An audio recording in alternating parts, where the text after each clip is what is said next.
Ça va, je me vois pas là-dedans. Oh, un petit nuage, exceptionnel. Il fait juste 20 degrés. Non, 16, on est le 20 décembre, il fait 16 degrés. Truc de fou, je suis excité comme la première fois. Bon les gars, j'ai sorti le matos, voilà le matos. On va parler de traitement à l'acide oxalique hivernal. Pourquoi hivernal? Et qu'est-ce qu'on cible? On cible le varroa, vous le connaissez, l'acarien, varroa destructor, qui nous tue nos colonies. On n'arrive jamais avec des traitements en saison, notamment après la récolte, à anéantir complètement le varroa. Il y en a toujours dans les ruches et il va se multiplier la saison d'après. La particularité, c'est qu'il se reproduit dans le couvain, donc dans les cellules operculées des abeilles, d'accord?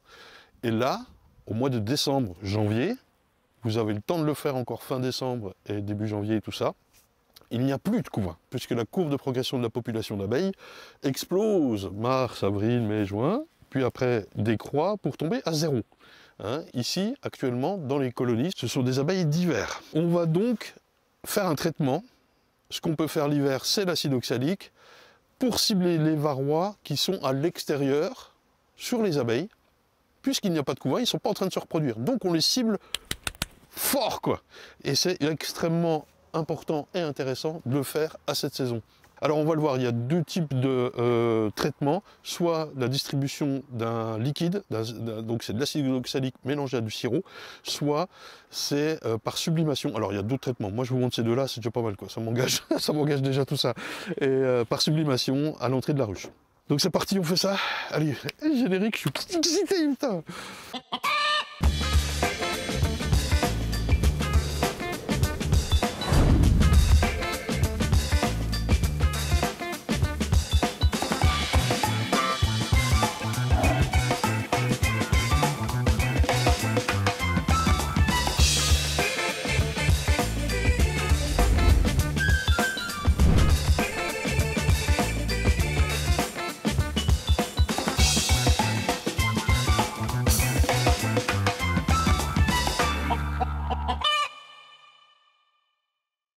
Allez, on y va. Première des choses, c'est qu'en France, nous avons le droit d'utiliser des médicaments ayant une autorisation de mise sur le marché, une AMM. Donc, avec cette spécificité de loi, nous n'avons plus grand choix.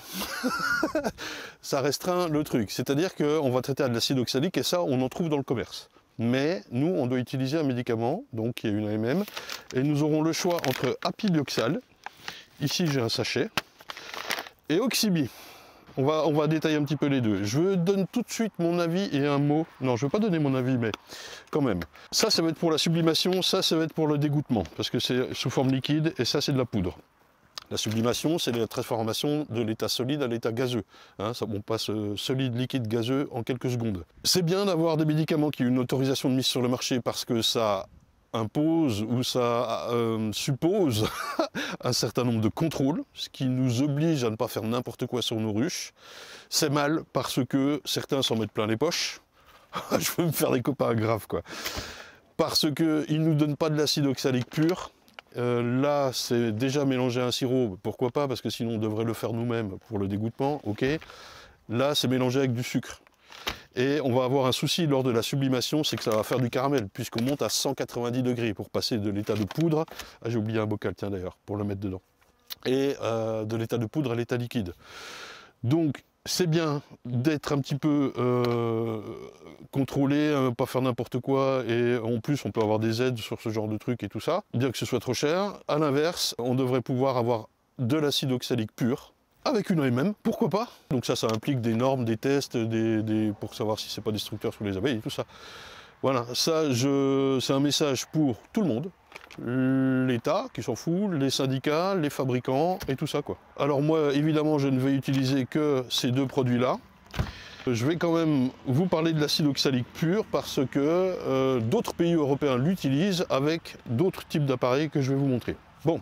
C'est compliqué, mais je voulais quand même dire un mot là-dessus. C'est bien, voilà, d'avoir des molécules, des AMM et tout qui va bien.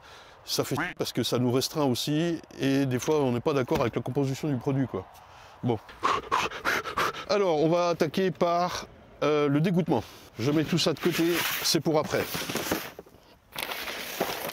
Le dégoûtement, ça va se passer avec de l'Oxybi, qui est présenté sous cette forme.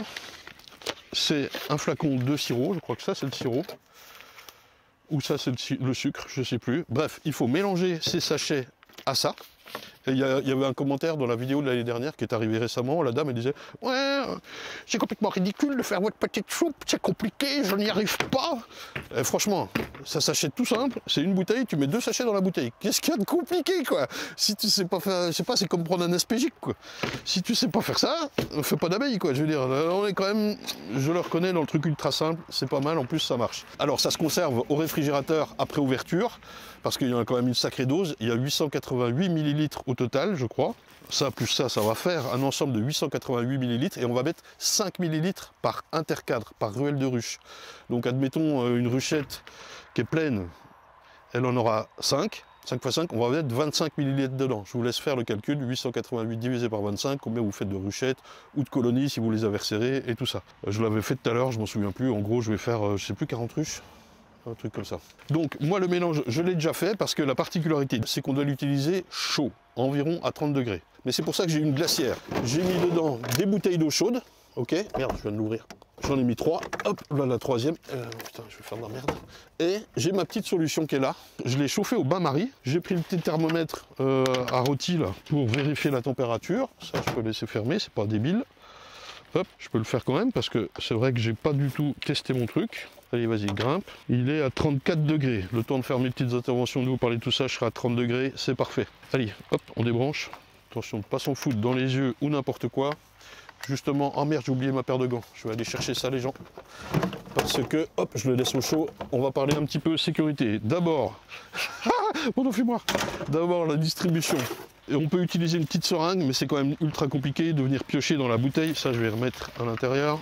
Je vous propose, moi, sur le site, pour distribuer plutôt qu'une seringue, il va faire des travaux à ce moment-là, merde. Un petit pistolet, ça c'est disponible sur le site. Il est plutôt simple. Le tuyau qui va aller tremper dans la bouteille. Easy. Et vous avez la canule, je crois, ça s'appelle. Je ne vais pas le défaire parce que je ne vais pas l'utiliser. Le petit robinet là qui se branche au bout. Oh non, il va faire les travaux à ce moment-là, quoi. Je suis désolé si vous entendez le son. Avec des joints de remplacement, des ressorts de remplacement et tout. Et ça vous permet de, en réglant le piston ici, de distribuer, c'est assez costaud, hein, 5 ml par intercadre. Et ça pioche direct dans la bouteille. Pas mal. Je me demande si quand même je ne vais pas l'utiliser. Je vais laisser passer les travaux là, il fait quoi? Il nettoie les bords de champ. Moi, je vais prendre, et je préconise ça dès que vous avez un petit peu plus de ruches. Il y en a quelques-uns en ligne aussi également. Le pistolet distributeur, qui est là-dedans, peut-être un peu plus costaud parce qu'en métal, avec la particularité d'avoir le réservoir. Et la petite canule qui plonge dedans. Il est pas trop mal non plus parce qu'il y a des sangles qui vont vous permettre de le mettre en sac à dos. Est-ce que j'utilise celui-là ou celui-là? Faut choisir, hein. Alors c'est pas le même prix évidemment, mais bon. C'est peut-être un peu gros pour moi ça. Sachant que je vais réduire mon nombre de colonies, hein. Je testerai bien l'autre. Ça j'ai déjà testé l'année dernière, hein. Ça marche, c'est quand même très très efficace. Franchement, je vais tester le petit. Je sais pas. Donc au cas où vous prenez votre bouteille chaude, vous la transvasez dans le réservoir. Au pire, au mieux même, vous pouvez mettre le réservoir au chaud. Ben ouais. Et vous avez votre produit qui est chaud tout le temps. Et voilà. Bon, celui-là, si vous le recevez et que le carton est un peu ouvert, c'est moi. Putain, le rire. Ça craint. Ouais, je vais utiliser ça, je crois. Il n'y a rien de spécial à faire pour le mettre en route. Il faut le rincer à chaque utilisation avec de l'eau claire, ok. C'est en anglais, mais il n'y a pas en français. Ah si, ils ont mis l'étiquette dessus. Bravo les gars. C'est traduit par Google Translate, ça. Hein. Bon, bah feu, on va utiliser ça tout de suite en fait. Vas-y, allez hop. Je t'enquille. Voilà, tac tac. Et tout simple, je vais venir plonger dans ma bouteille. Je passe à la démonstration après parce que je vais mettre la... Comment ça s'appelle? La combi? Oui, je sais pas. Je vais vous montrer tout de suite l'autre utilité. Donc la sublimation, on va le faire avec de la poudre, disais-je. Et je vais essayer pour la première fois les appareils Oxalica qui font chauffer ici votre acide oxalique à 190 degrés et qu'ils transforment en vapeur. La particularité ici, ce sont les Oxalica Premium. Ils ont le contrôle de la température. Ça, c'est pas mal. Ça va ni trop fort, ni trop pas fort. Pour l'utiliser, on va le brancher sur une batterie. Alors le petit modèle, celui-là, le premium, vous pouvez le brancher sur une batterie de 45 ampères-heure.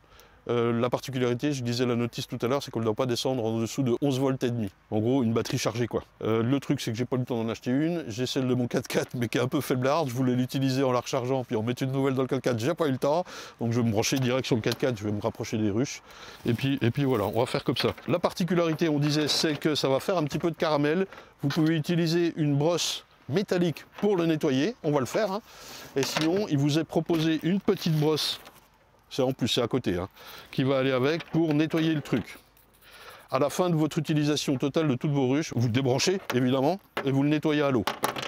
Voilà, il y a deux modèles en épaisseur et en largeur, dépendamment de vos entrées de ruches. Là, moi tout de suite, j'ai vérifié sur mes ruchettes, ça ne passe pas. Donc je vais le faire sur les ruches, je vais essayer sur les ruches. Par contre, il va falloir que je lève la grille d'entrée. Ça me fait un peu chier. La particularité aussi, c'est qu'il va falloir fermer le dessous de la ruche. Puisque j'ai des planchers totalement ventilés, je vais mettre la plaque avant.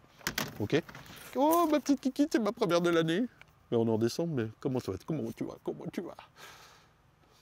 Ah, qu'est-ce que c'est magnifique, quoi. Je viens de vous faire la vidéo sur l'anatomie et regardez, par exemple, elle respire, là.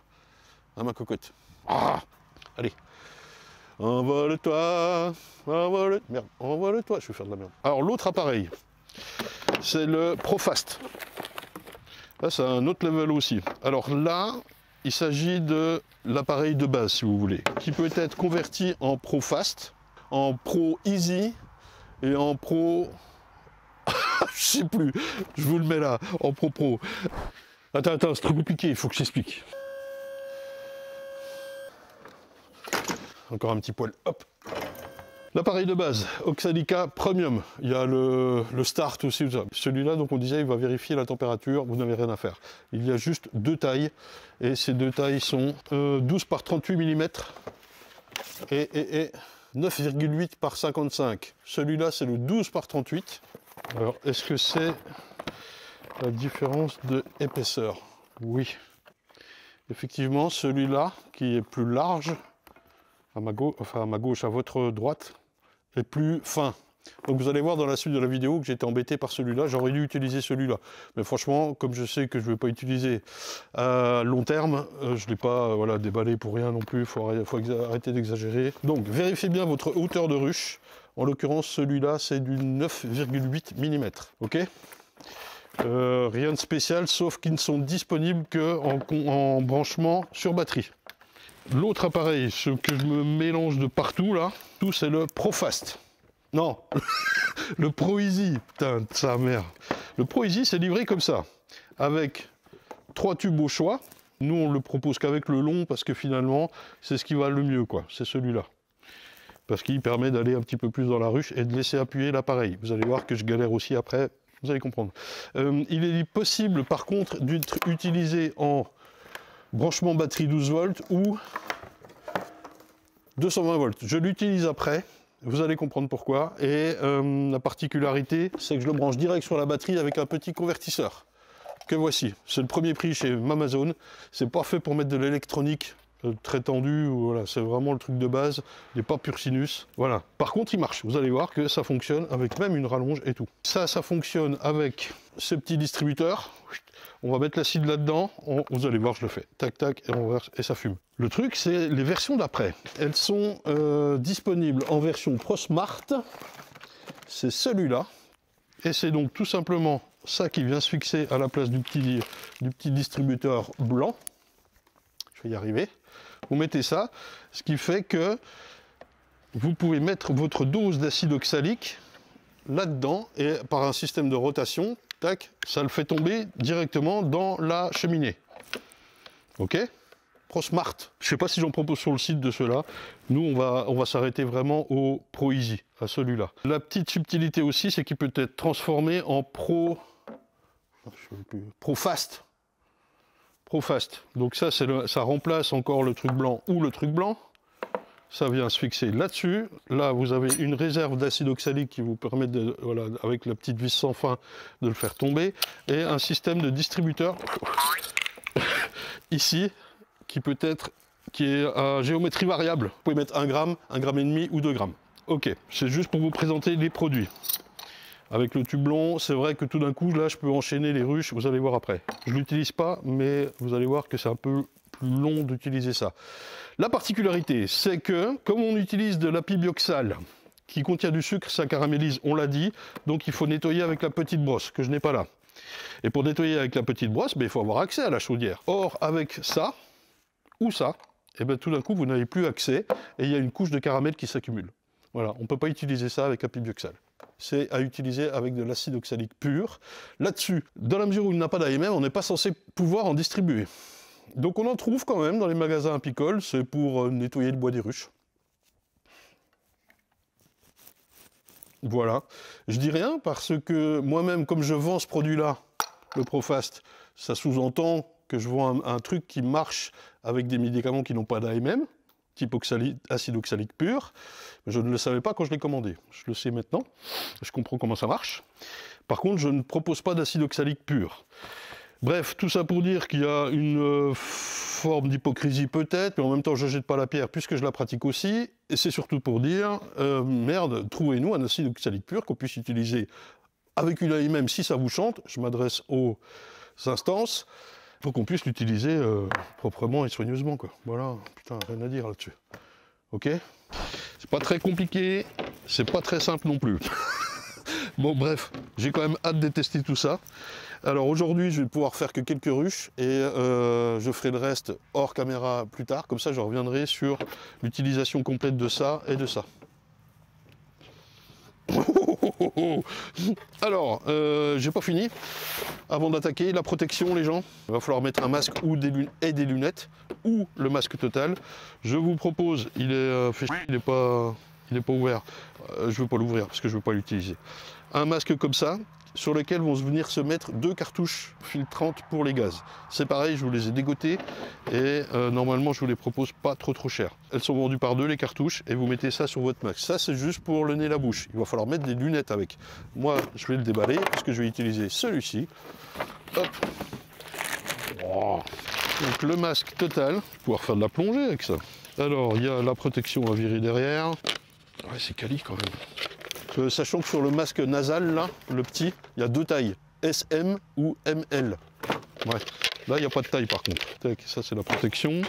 Il y a le petit film devant, je le retire. Ok.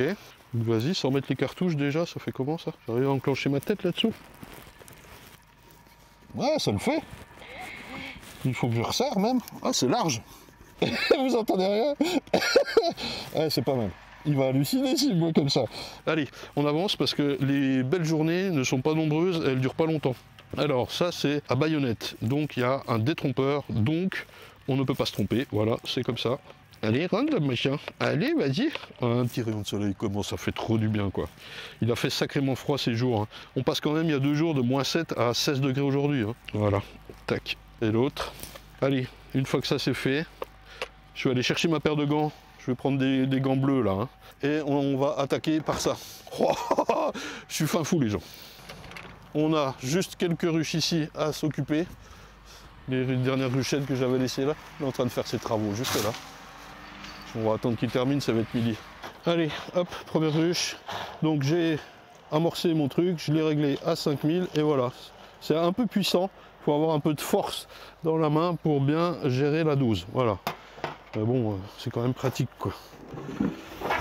Hop, tac tac. Oh, les abeilles crevées dans le nourrisseur parce qu'elles sont venues chercher le sirop, je pense.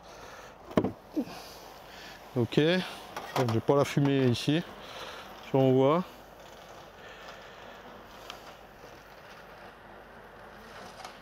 Le tout est de réussir à disperser les 5 ml par intercadre. Et voilà, impec, je vais mettre un coup de fumée jusqu'à qu'elle descende et que je ne les escanne pas. Elle est où ma fumée? Elle est là. Allez, tout le monde descend. Et voilà, ça c'est plutôt simple. Éventuellement, si vous voulez, on fait une ruchette. Derrière, je peux enlever les mortes là. Voilà. Et on fait attention au refermement. Et voilà. Vous voyez, elles étaient dégrappées un petit peu. C'est parfait. Sirop à 30 degrés. Tac tac, et ça le fait. Je dois mettre des gants normalement Vous connaissez, on se fait une ruchette si vous voulez.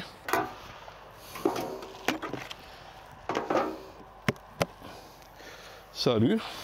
Salut les filles. Est-ce que ça filme? Vous êtes là?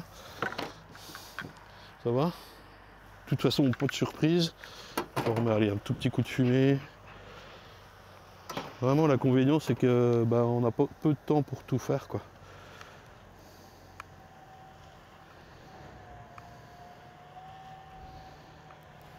Et là aussi, alors c'est bien, l'avantage c'est qu'on va voir un petit peu la ruche, notamment au niveau des réserves de nourriture. Par contre, on ne voit pas le sirop. Moi, je vois pas le sirop qui coule. Je vois les gouttes qui tombent sur les têtes de cadre, mais voilà. Bon, vous allez me dire avec la sublimation, on voit encore moins rien. Et ça me permet, putain, ça me permet, elle est lourde, de vérifier la nourriture. Est-ce que je mettrais du candy si elle avait besoin? Probablement oui, mais sur l'utilisation du candy ou du sirop maintenant, nous sommes fin décembre et moi je ne vous le préconise pas. Pour vous dire, je fais toutes mes ruches et je pars avec un carton de candy. Mais vraiment, si j'en trouve une qui est à 2 doigts de mourir, mais je n'ai pas ça. En fait, si on a bien réussi son nourrissement au sirop à l'automne, si nécessaire, vous n'aurez pas besoin de donner du candy fin décembre. Il va faire encore froid, même s'il en a un petit redout, et le couvain n'a pas repris. Elles vont vraiment manger et nécessiter de la nourriture lorsqu'il faudra réchauffer ce couvain, et on sera plutôt fin janvier. Donc moi, je vais passer vérifier la nourriture fin janvier. Et là, je mettrai du candy. Là, j'en mets pas. Même si elles sont limites ou ça me paraît un peu léger, de toute façon, si j'en mets là, elles vont pratiquement pas le manger. Au contraire, je vais amener du froid et ça servira pas à grand chose, quoi. Si nécessaire, il vaut mieux réussir son nourrissement d'automne et attendre un petit peu pour le candy au mois de fin janvier. Tout ça dépend de votre situation géographique, évidemment. Pour le pâtis, c'est la même chose. S'il n'y a pas de couvain, il n'y a pas besoin de protéines, donc il n'y a pas besoin de pâtis. Attendez, et puis attendons de voir comment se déroule le mois de janvier, s'il y a un peu de noisetier, si aussi les saules démarrent bien, correctement, à partir de quoi, fin février, mars, on verra. C'est souvent quand même un peu délicat de tenir tout fin janvier et février sans protéines, et donc là, quand je fais ma visite et je mets du candy éventuellement, là par contre, je vais peut-être mettre un petit bout de pâtis, plutôt systématique, mais petit, voilà. Alors, le robinet est rincé à l'eau, simplement j'ai trempé dans l'eau, j'ai rincé. Là, on va attaquer l'acide. Tac, tac, tac, tac, tac, tac. Je le mets dans un bocal pour que ce soit plus pratique. Là, je devrais utiliser des gants. Vous pouvez me le mettre en commentaire, il n'y a pas de problème.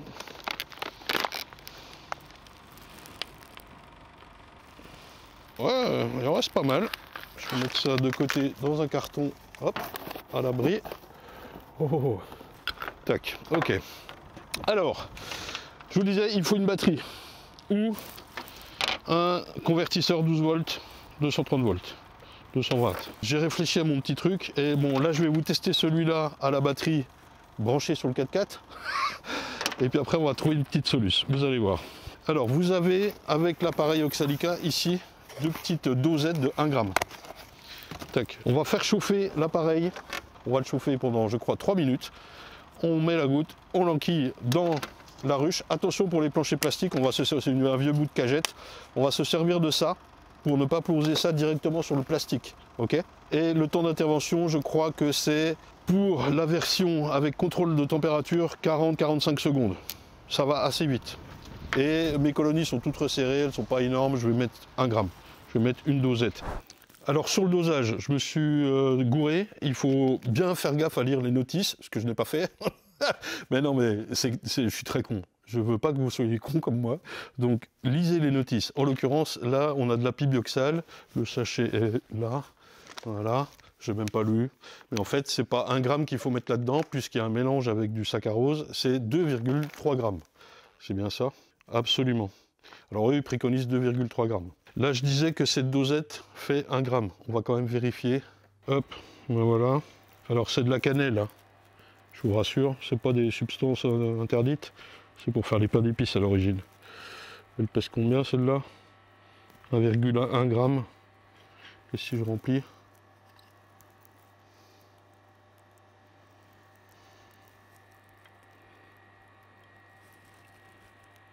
Ouais, c'est juste, ça fait 1 gramme.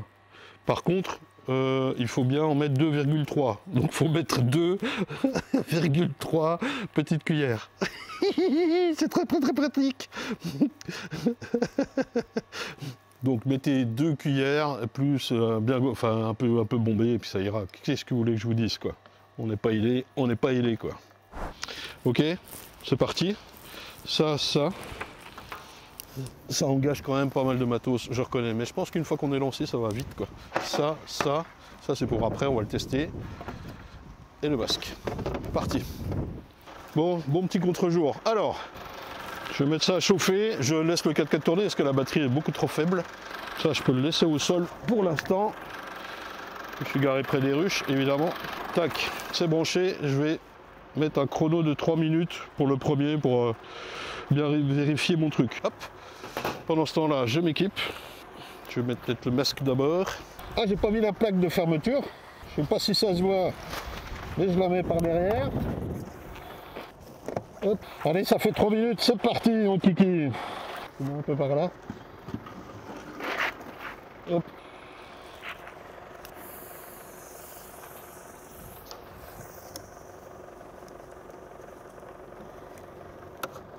Là, ça passe pas.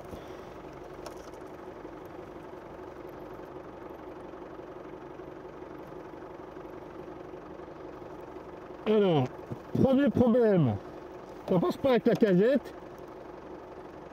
J'ai oublié de mettre la serviette mouillée. Et ok, c'est déjà fait. Donc là, je nettoie. Ça va, ça part bien. Je débranche. Alors c'est pas mal, mais j'aurais dû vérifier avant, j'y ai pensé quand ça chauffait, c'était trop tard. Ça passe pas là-dessus. Donc je l'ai mis en contact un petit peu avec le plastique. On voit que c'est encore chaud d'ailleurs. Faut faire super gaffe. Hein. Et c'est pas vraiment top quoi. Voilà, enfin pour mon usage. En plus, il passe pas dans les ruchettes celui-là parce que j'ai mis un petit assaut en bois pour lutter contre les souris. À l'époque, j'avais pas de barrière métallique et voilà, j'ai tous ces petits assauts en bois. Donc je vais plutôt utiliser le Pro Fast, je crois. Voilà. Bon, gros fail, gros fail sur cette première tentative, vous l'avez vu. L'épaisseur du truc est trop large. Voilà, vous l'avez là. Alors je pourrais mettre peut-être une feuille d'alu simplement pour me glisser sous le plancher de la ruche ou essayer celui qui est plus fin, je vous disais, qui fait 9,8 mm plutôt que là, il fait, combien j'ai dit? 12. Dans l'absolu, c'est pas mal. Vous avez vu aussi le fail, c'est que je mets le produit trop tôt, ça s'envole. Tout s'évapore et après je le mets dans la ruche. J'ai quand même bien raté mon coup. Il y a un petit peu de vent le jour où j'ai filmé, il faut faire gaffe à ça évidemment. Donc entre le vent, le posage, la durée et le dosage, je me suis bien raté. Et la serviette humide, j'ai oublié ça aussi au début, je la mettais pas, là je la mets systématiquement, vous allez voir après. Alors petite subtilité ici, puisque je décide d'utiliser le, je sais plus les noms encore là, j'en ai pris un tout neuf, le ProFast, et je l'ai pris avec la version 220 volts. Bon ouais, et je vais prendre une rallonge et je vais tester mon truc. Comme ça en fait, je branche ça et je me balade avec la rallonge sur 20-30 mètres. Je vais quand même mettre mon convertisseur à côté dans une vieille cagette. Bah, c'est bien parce qu'il y a le crochet là qui va me retenir l'ensemble. Je vais tirer dessus. Vraiment du bricolage. Hop, ok. Donc là je suis censé avoir du jus. Vas-y rallonge. J'ai pensé à ça pendant que je faisais le premier là et je me suis dit bah merde, quoi se faire chier. Alors acheter une batterie et un Strabalaye ça fait 15 kg ou je sais pas combien. Alors je sais pas si la longueur, la rallonge va pas faire résistance. On va voir. Ça je vais brancher au convertisseur. J'allume. Il est vert. Il y a même des prises USB dis donc. On va mettre une enceinte. Tac tac. Je vais brancher le machin pour qu'il chauffe. Pendant ce temps-là, pendant que ça chauffe, je vais mettre les plaques blanches. Pour pas que j'oublie, alors pour les ruches qui sont ouvertes, il faut mettre une serviette humide pour pas que la vapeur s'en aille. J'en ai une là. Donc comme moi j'ai les grilles marron et que tout est à peu près fermé, j'ai pas forcément besoin de faire ça. Je vais le faire pour les ruchettes et éventuellement pour d'autres ruches où j'ai la grille blanche ou quoi. Ok? Et si je fais ça, c'est pas bon. Je suis censé mettre dans le truc blanc, voilà. Retourner. Allez, poussez, hop, ça rentre dedans. Là, c'est pas mal. Normalement, on peut le laisser pendre. Mais là, il va s'appuyer sur la porte d'entrée, donc ah, voilà, c'est fini. Et par contre, la première, je regarde quand même. La première, elle est carbonisée, quoi. Il y a une abeille qui était là. Je vais ouvrir cette ruche là, je vais voir ce qui se passe. Ah, elle est là, elle est belle. Ah, tout va bien. Vous voyez pas, mais tout va bien. Bon, bah allez, vas-y, on continue. Donc si je suis là, ça j'enlève. Ok, il y a le résidu. Je fasse gaffe. Hein. Ok, ça marche bien. Ok. Vas-y, si je fais ça, moi j'essaye, hein. Je suis un fou. Allez, non plus.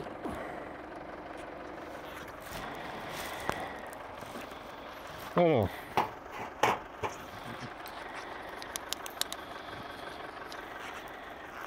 Ok, je me mets à part. Ouais. Je suis quand même chaud là-dessous. Alors, ce qui va me gêner, les gens, je vous en parle tout de suite, là, c'est de passer par le petit trou. Vu qu'il y a un ou deux trous, j'ai ouvert sur les grilles d'entrée marron, ça va m'embêter un petit peu parce que bah, les abeilles sont là. Et donc, les deux premières qui sont devant l'entrée, je leur pulse le truc dans la gueule. Je vais essayer sur les vertes. Et j'ai pas de grille blanche ici. Je crois pas. Grille blanche, vu qu'il y a plusieurs entrées, on va aller taper un petit peu plus loin de là où il y a les abeilles. Mais là sur les marrons ça m'ennuie, ce qui fait qu'en fait je vais les lever hein, pour pouvoir amener mon tube ailleurs que dans les deux trous là. C'est un délire. Par contre avec mon système ça marche et je peux faire toute ma longueur, peinard. Et je décharge pas ma batterie, je suis pas obligé non plus d'en racheter une. Vas-y, je vous pose là. Donc je disais, il faut que je relève un coup. Celle-là c'est fait. Voilà, je la décolle. Je vais mettre mon bout d'acide. Donc le vrai système, si je le reprends, c'est bien comme ça. Comme ça. Et comme ça. Là, je serais censé mettre la serviette. On voit qu'elle s'agite. La durée, il faut que je vérifie. Ah, écoutez, ça a l'air de pulser. Je referme, j'en coince pas. Voilà. Ok. Là, il faut la petite brosse à chaque fois. C'est aussi pour ça qu'il nous faudrait un acide oxalique pur. Hop. Hop. Faut que je décolle ma... un coup à prendre, quoi. Hop. C'est parti.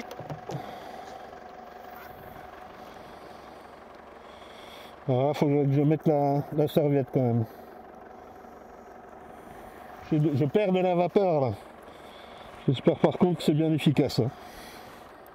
Dans la mesure où on n'ouvre pas la ruche, c'est pas trop mal hein, quand même. Je sais pas si je dois parler fort ou pas. Nicolas Hublot là. C'est sur la dose. La dose et le temps d'exposition que je suis un peu dubitatif. Hop. Je fasse un nœud pour pas que ça se débranche. Et voilà. Je ne l'ai pas nettoyé. Alors il y a un vrai rythme à prendre.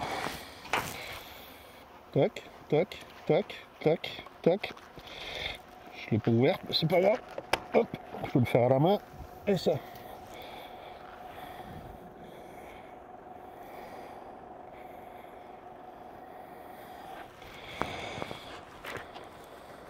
Ok. Oh, il fait pas froid. Hein. Alors les gens, petit truc auquel je pense là tout de suite. Déjà je me méfie vachement de ces portes marron qui j'espère ne bloquent pas l'accès avec une ou deux abeilles mortes. L'autre question c'est est-ce qu'il vaut mieux ça? Je sais c'est bruyant et c'est polluant.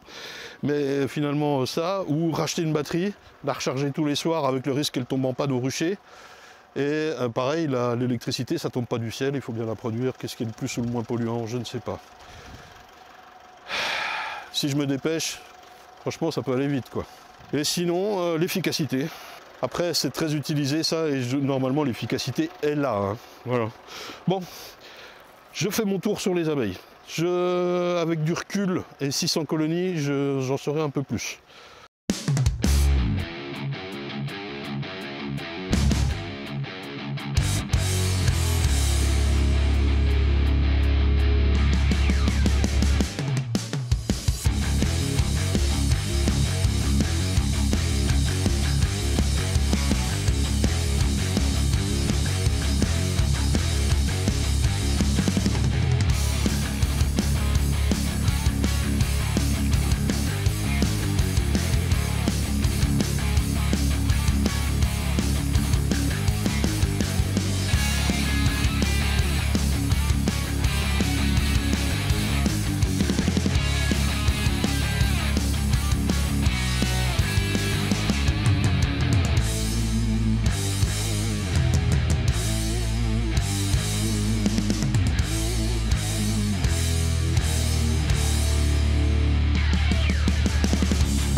Bon, bilan après ça. Vous avez vu dans la petite musique là que je suis retourné au pistolet avec le réservoir.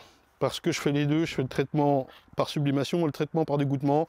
Et je préfère le pistolet noir. En plus, il est en métal. Et le fait d'avoir le réservoir dans le dos, c'est quand même bien plus pratique pour moi. Par exemple, qu'il y ait beaucoup de ruches, si vous n'en avez pas beaucoup, le petit pistolet blanc va suffire. Par contre, ce qui m'est arrivé avec le pistolet blanc trempé dans la bouteille, eh ben, en manipulant, boum, la bouteille est tombée 2 ou 3 fois. Alors, je pourrais mettre ça dans un petit bocal, fermé, machin. Mais ça m'a saoulé. Voilà. Je préfère, vous avez vu, c'est vachement pratique. Je taille avec le pistolet dans la vidéo. Là, vous avez vu, je traite, je sais pas combien il y a de ruchettes, là, 80. Oh, excuse. En une petite heure. Sur la sublimation, attention à la dose. Je me suis foiré sur cette ligne-là. Je vais la recommencer puisque je n'ai mis qu'une petite dosette, ce qui fait 1 gramme. Et avec l'apibioxal, il est conseillé de 2,3 grammes. Le principe va pas trop mal de prendre son truc, de le mettre à l'envers, de retourner pour que l'acide oxalique tombe et enquiller dedans. Donc je dois bien lever chaque grille d'entrée plastique, hein, j'ai pas le choix. Effectivement, quand je glisse le tuyau long dans la ruche et que je laisse pendre, ça tient, pas de problème, je peux faire autre chose. Mais en même temps, j'ai rien d'autre à faire à part préparer ma prochaine dose. Donc finalement, on attend un petit peu plus. Sur le timing, ouais, c'est vrai que c'est plus lent. Hein. Je vais mettre 1 heure pour 25 ruches, quoi. Et j'ai mis 1 heure avec le sirop pour 80 ruchettes. Alors, je dis pas avec l'appareil ProFast, là, le truc qui va vite, où je peux mettre de l'acide oxalique pur dedans. Faudrait que j'essaye, mais je n'ai pas le droit. C'est quand même aberrant, quoi. Voilà. Mais ça doit aller vite avec ça. Parce qu'on en voit. Ce qui fait chier finalement, c'est la serviette mouillée et le vent. J'ai fait un rucher au vent, bah celui-là était pas mal venté aussi. Et finalement, on voit toute la vapeur qui s'échappe, malgré le plateau inférieur. Voilà, avantage, inconvénient. Il n'y a pas de solution miracle. Je vous conseille le petit pistolet si vous avez que une dizaine de ruches. Le pistolet avec réservoir, si vous voulez faire pas d'égouttement avec beaucoup de ruches. Et la sublimation, d'essayer quand même, ça a l'air pas mal. J'ai ouvert des colonies derrière pour vérifier si ça allait. Les abeilles étaient là, pas de problème. Et sur les plateaux, j'en prends un au pif. Il y a une abeille crevée ici, et sinon c'est rempli de varrois. C'est rempli de varrois, les gens. C'est rempli de varrois, quoi. Donc là, elle est sur 6 cadres, je le sais, à l'intérieur. Et vas-y, je les compte vite fait. Ah, c'est bon, je me suis arrêté de compter à 100. Hein. J'en ai au moins 150. 150 varrois qui vont faire à leur tour 2 ou 3 varrois minimum. Enfin, c'est une infection, ce truc. Soyons forts. Et voilà. J'ai fait mon max, c'est peut-être un peu long, mais qu'est-ce que vous voulez, quoi. On fait un truc en 10 minutes en disant « Ouais, mais il faut traiter le varrois, ou bien je prends du limbe, c'est bon, ça marche, c'est magique, il n'y a plus de varrois. » On envoie des vidéos comme ça, c'est bon. Bon. Non, je suis pas fâché. Allez, semaine pro, j'en sais rien, j'enquille tellement fort en ce moment, hein, puis c'est même pas encore la saison, quoi. Allez, ciao ciao les gens, merci. Ah oui, et merci énormément pour le week-end de Noël où je vous ai fait le transport gratuit pendant 2 jours. On a fracassé le nombre de commandes, quoi. Donc ça part dans la semaine, bah, c'est parti cette semaine, ça sort vendredi prochain. Incroyable, merci énormément, merci énormément, merci énormément.